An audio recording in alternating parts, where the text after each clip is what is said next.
This is K2 News, the spirit of the Northwest.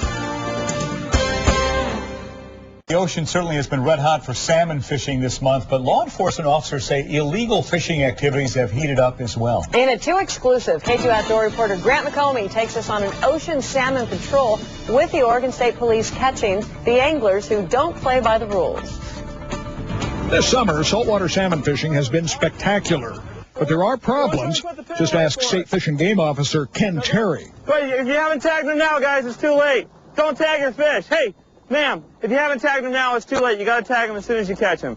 Terry and Officer Brent Seaholm patrol the ocean off Tillamook Bay each week, where catching has been good. That's a nice fish there.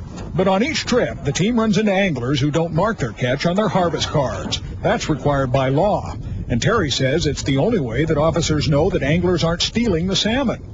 Surprisingly, these anglers admit they caught the last salmon an hour earlier. When did you plan to tag those fish? Before we get into port, minimum, when we're out of the rough water, out of the wind. Terry says if he can write a ticket out here, anglers can tag their catch. How common is that problem out here? The fail to validate, very common, unfortunately. Unfortunate, but not the only problem. How come your hooks are barbed? Yeah, that one is. That's fully barbed, sir. There's no way to fish now. We need to see your angling harvest card, sir. Barbless hooks have been required on the ocean for over a decade. Barbless hooks make it easier to release the federally protected wild or native coho salmon. The more you handle it, the worse it is on the wild fish. On this patrol, many anglers use the right gear and release the wild or native coho. But other anglers make costly mistakes. That's a coho. This man kept a wild coho salmon because he thought it was a Chinook salmon. He also failed to mark his catch on his card.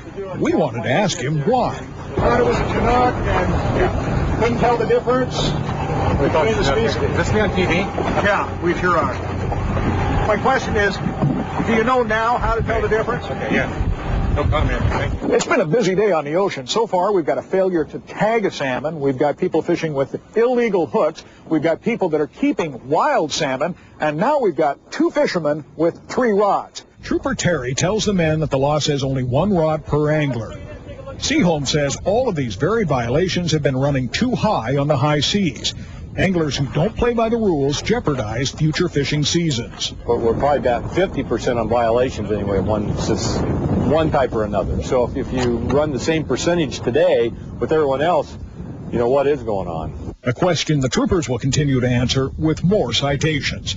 Near Tillamook Bay, Grant McComey, K2 News. State Fish and Game officers say on some days this summer about 75% of the fishermen they talked to were in violation of failing to tag their fish or using the illegal hooks.